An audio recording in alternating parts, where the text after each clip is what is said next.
शुरू अल्लाह का नाम लेकर जो बड़ा मेहरबान निहायत रहम वाला है। जो गैब पर ईमान लाते।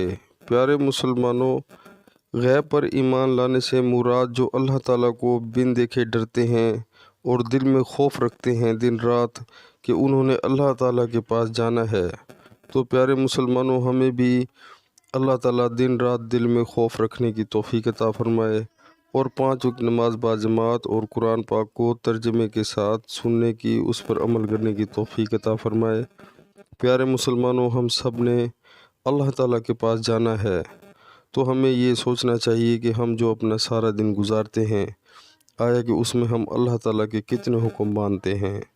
तो हमें इस चीज़ पर गौर करना चाहिए और अपना दिन रात जो है अल्लाह के हुक्म के हिसाब से गुजारना चाहिए। इंशाअल्लाह आखिरत की ज़िंदगी हमेशा रहने वाली है, बहुत फ़ायदा होगा। अस्सलाम वालेकुम वरहमतुल्लाह।